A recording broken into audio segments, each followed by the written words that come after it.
I'm Jen Taylor Skinner, and this is the Electorette. On this episode, I have a conversation with Lieutenant Governor Kathy Hochul of New York State. Lieutenant Governor Hochul joins me to discuss New York State's response to the coronavirus outbreak, and specifically the recovery and rebuilding process. We discuss the unique ways women have been impacted by COVID-19 and what can be done to help women recover. So, please enjoy my conversation with Lieutenant Governor Kathy Hochul. Well, Kathy Hochul, welcome to the podcast. Thank you for having me back. Look, I enjoyed our conversation last time and look like we're going to have another one. It's great. Yes, I should say welcome back. You know, the last time we spoke, of course, that was, before the pandemic. And I know that you hit the ground running. You've been connecting with constituents and you've been working really hard to get the state, New York State, back on its feet. So I just want to know, how are you doing? Thank you for asking. And I am doing fine. My normal life would have been going from my home in the western part of New York, Buffalo, catching a 3 a.m. or wake-up call and getting on a flight at 5 to go to New York City, and then maybe drive out to Long Island for a few hours, and then up to our state capital, and maybe cover the whole state and be back by midnight. So to me personally, it has been less travel and more zooming. Zooming around the state is what I'm doing. And so I have been able to actually touch more constituencies, speak to more elected officials. I host meetings with businesses. I just did an MWBE conference statewide yesterday that I would not have been able to probably pull off with the other schedule I have.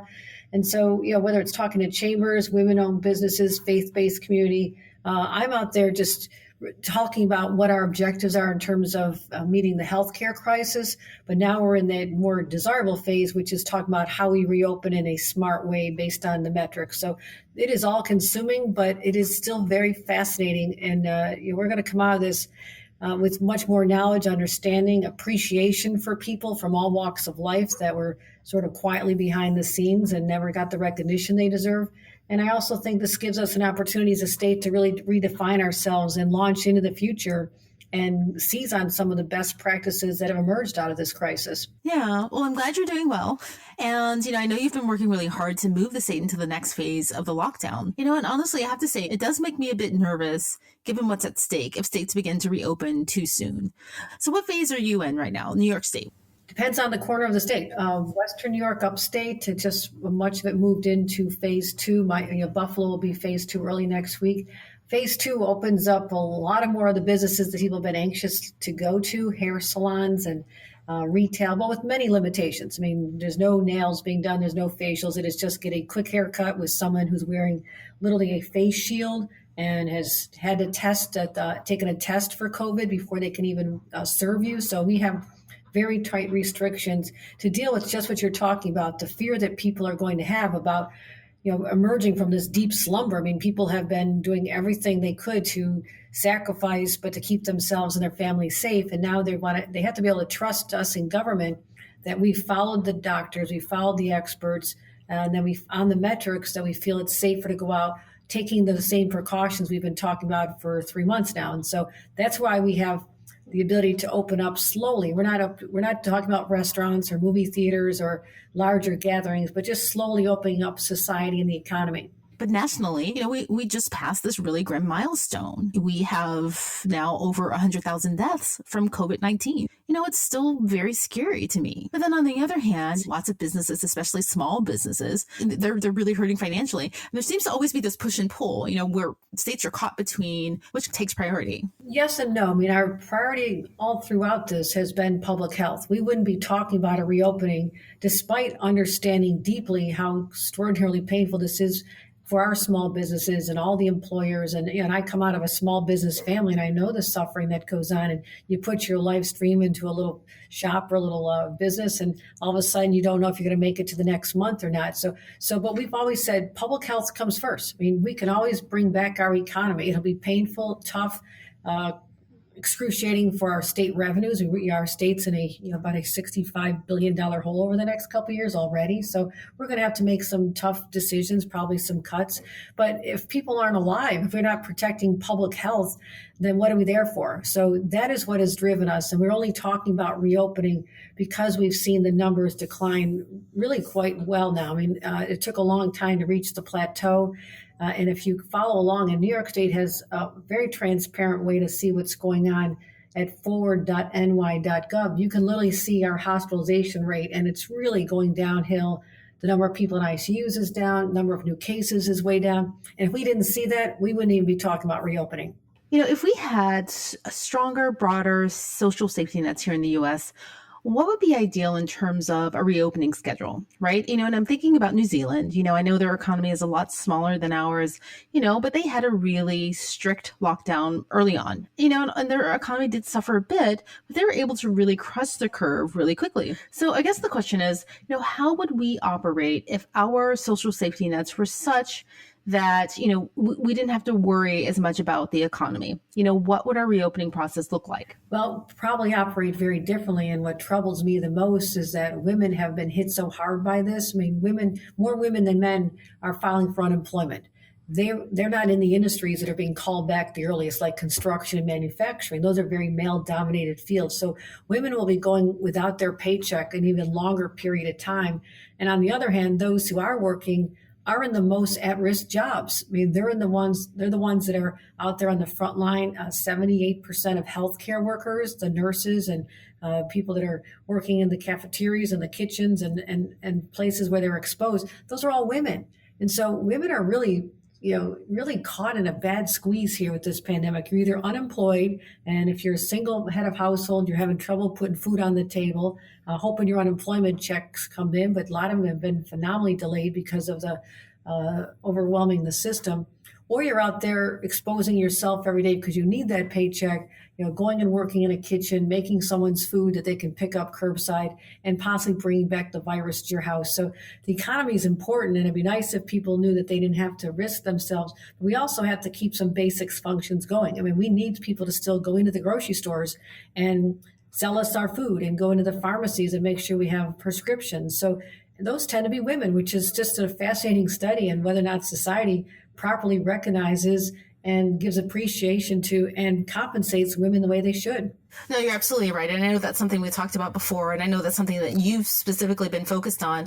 And even before the pandemic, I know that New York State had a lot of policies in place that were really, targeted towards women. Paid family leave, guaranteed paid sick leave, childcare funding. So you really had some strong policies in place for women already. Do you think having those policies in place already will help women in your state do better following this? Absolutely. Better than they would have been, for sure, compared to other states that don't have a minimum wage that allows you to make more than $18,000 a year. You now can earn $32,000 if you're making the $15. I mean, that's life-changing for a mom with a couple of kids.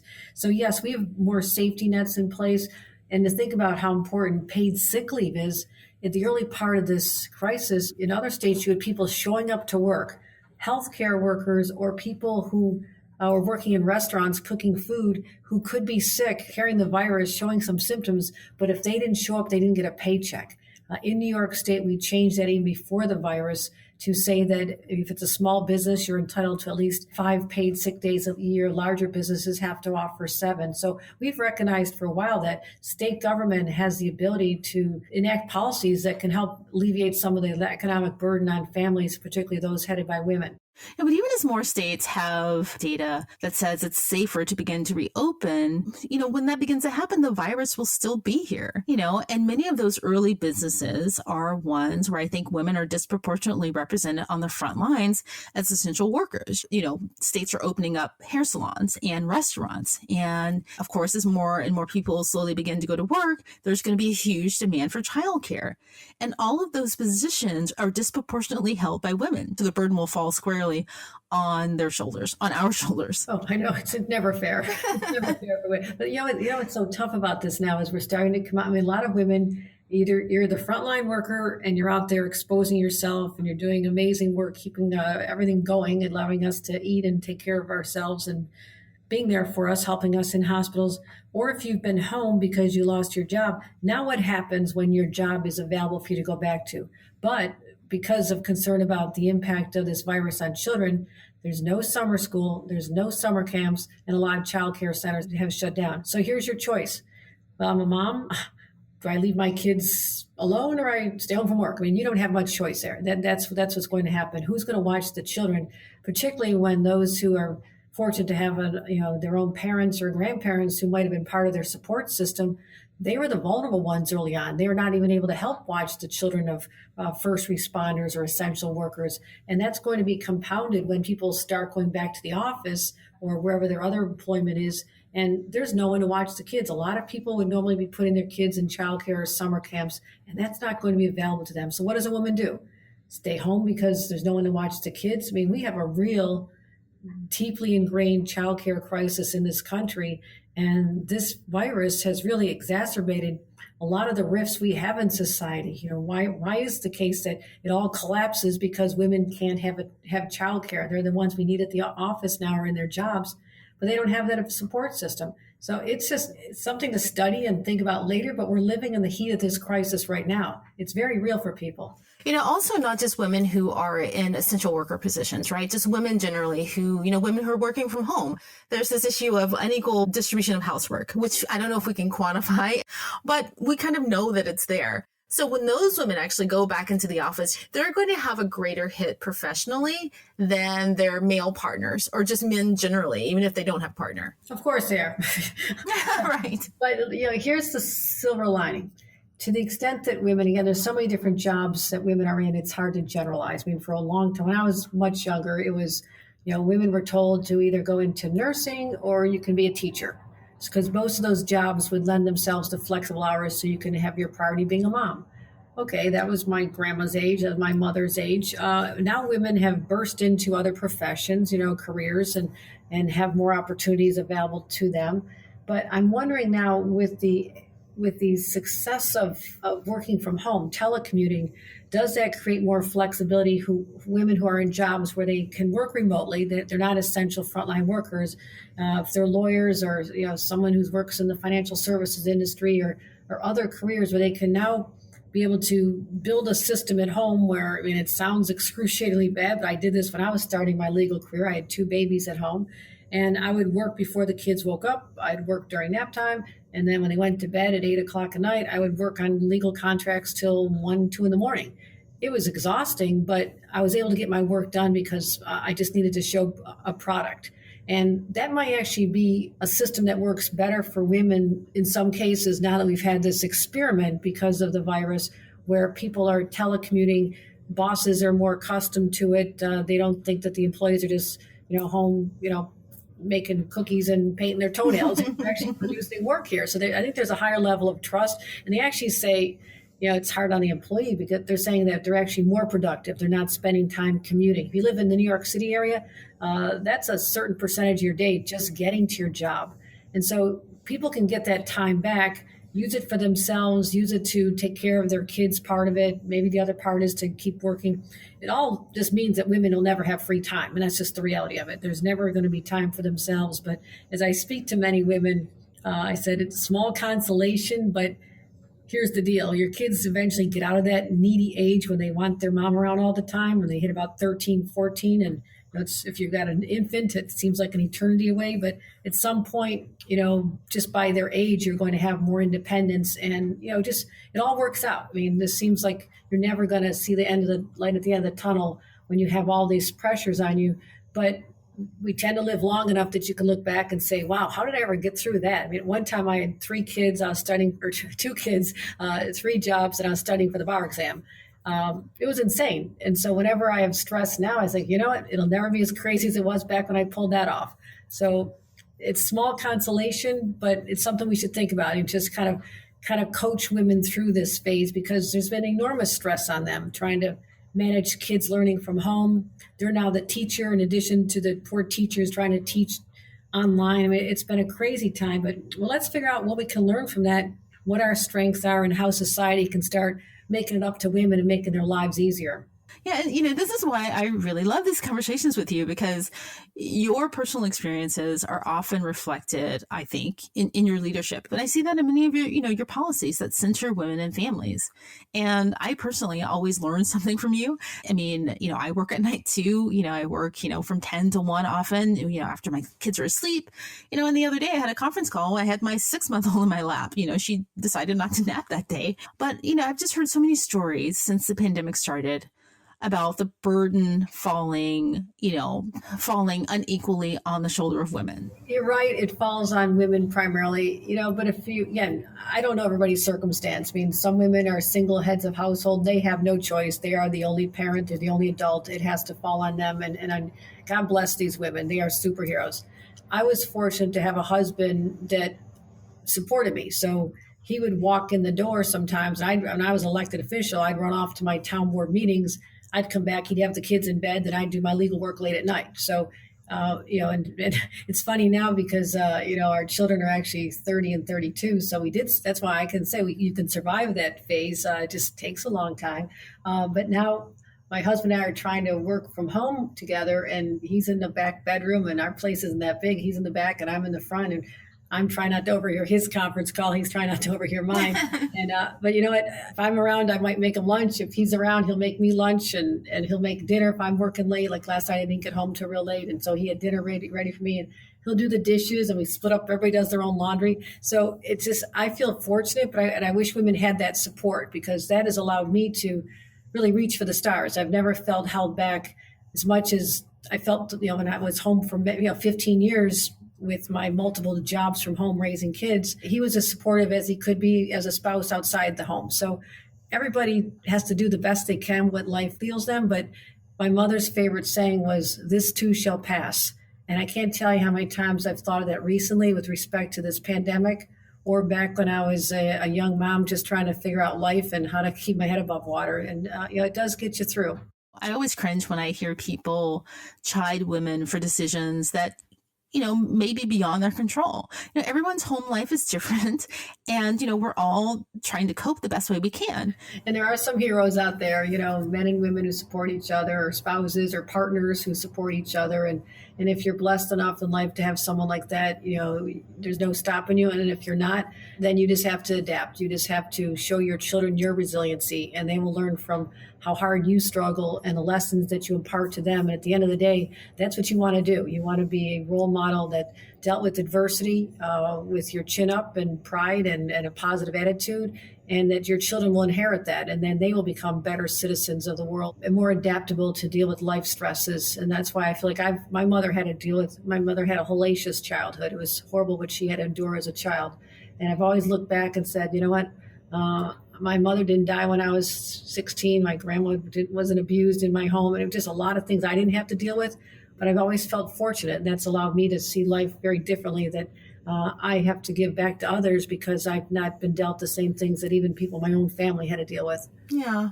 Hey, I've been thinking a lot about how we as a country can adequately address the ways in which women have been uniquely affected, by this pandemic. And I was wondering if you thought that there was a case to be made for some sort of women's recovery package, a recovery package targeted specifically at the ways in which women have been uniquely impacted. Yes, there should be. And I do think that one of the takeaways from this pandemic will be a recognition that people who have toiled in the shadows unrecognized are now considered essential. I mean, and I think the governor and I have spoke about this often. You don't talk about just let's sing praises of our essential workers and bang. In New York, everyone bangs their pots and pans at 7:00 to thank the healthcare workers. We do some crazy things here, but it's just one of those traditions to show gratitude. But you have to compensate people.